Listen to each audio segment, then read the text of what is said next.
O livro de Êxodo é o segundo livro da Bíblia. Ele dá seguimento ao enredo do livro anterior, Gênesis, que termina com o neto de Abraão, Jacó, levando sua numerosa família de 70 pessoas para o Egito. O 11º filho de Jacó, José, tinha se tornado vice-comandante do Egito. Ele salvou toda a sua família durante um período de fome. Faraó, o rei do Egito, ofereceu à família que fossem viver lá como um refúgio seguro. Por fim, Jacó morre no Egito, e assim como José e todos os seus irmãos. Cerca de 400 anos se passam e a história do Êxodo começa. O nome se refere ao evento que acontece na primeira metade do livro, o Êxodo de Israel do Egito. O livro tem uma segunda metade, que acontece no pé do Monte Sinai. Nesse vídeo vamos nos concentrar somente na primeira metade, quando séculos se passaram e Israel prosperou e se multiplicou e encheu a terra. Esse versículo é um eco deliberado da bênção que Deus deu a toda a humanidade no Jardim do Éden.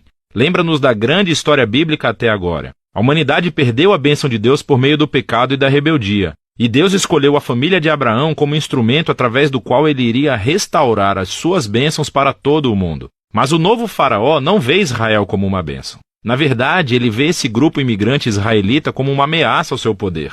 Da mesma forma que em Gênesis a humanidade se revolta contra a bênção de Deus. Aqui o faraó tenta destruir a fonte da bênção de Deus, os israelitas. Ele os escraviza de maneira brutal, forçando-os a trabalhar e ordena que todos os meninos israelitas sejam afogados no Nilo. Ele é a pior personagem da Bíblia até agora. O seu reino é o ápice da rebelião da humanidade contra Deus. Esse faraó redefiniu o bem e o mal de acordo com seus próprios interesses de tal maneira que até mesmo o assassinato de crianças inocentes se tornou algo bom para ele. O Egito tornou-se pior do que a Babilônia do livro de Gênesis. Agora Israel grita por socorro contra essa nova Babilônia e Deus responde. Primeiro, Deus vira o mal do faraó de cabeça para baixo quando uma mãe israelita joga o seu filho no Nilo, mas dentro de um cesto. Ele flutua com segurança até a família do próprio faraó. Ele é chamado de Moisés e ele cresce para tornar-se o homem que Deus usará para derrotar o mal do faraó. Na famosa história da sarça ardente, Deus aparece diante de Moisés e pede-lhe que vá até o faraó e ordene que libere os israelitas.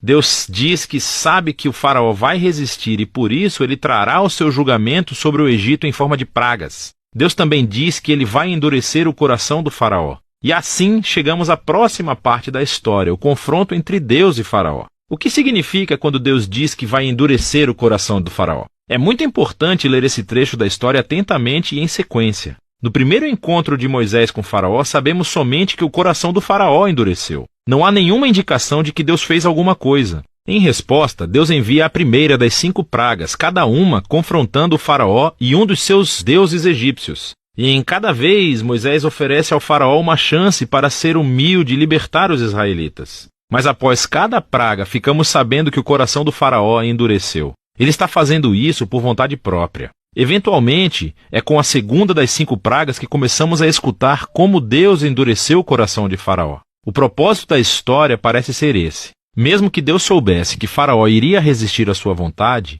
Deus ainda lhe deu a chance de fazer a coisa certa.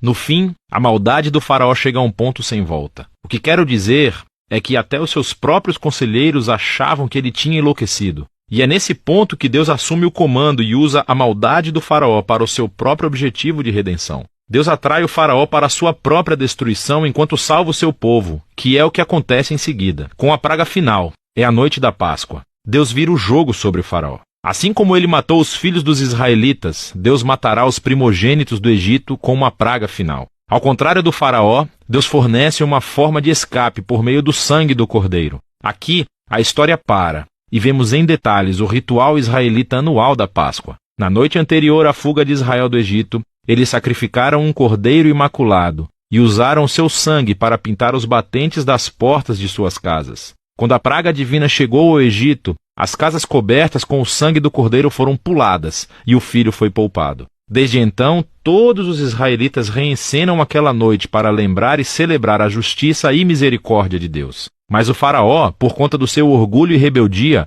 perde o próprio filho e é obrigado finalmente a libertar os israelitas. Os escravos israelitas fazem o seu êxodo do Egito, mas assim que eles saem, o faraó muda de ideia. Ele reúne o seu exército e persegue os israelitas para uma batalha final. Quando os israelitas passam pelas águas do mar em segurança, o faraó decide atacar e assim entra na sua própria destruição. A história do Êxodo conclui com a primeira canção de louvor da Bíblia. Chama-se A Canção do Mar. O verso final declara que o Senhor é rei. A canção reconta em poesia do que se trata a história do reino de Deus. Fala sobre como Deus tem a missão de confrontar o mal no seu mundo e resgatar aqueles que são escravizados pelo mal. Deus vai trazer todo o seu povo para a terra prometida, onde a sua presença divina viverá entre eles. Essa história mostra como é quando Deus se torna rei do seu povo. Depois que os israelitas entoam a sua canção, a história tem uma reviravolta. Os israelitas estão andando pelo deserto a caminho do Monte Sinai. Estão com fome, com sede e começam a criticar Moisés e Deus por terem sido salvos. Dizem que têm saudade dos bons dias no Egito.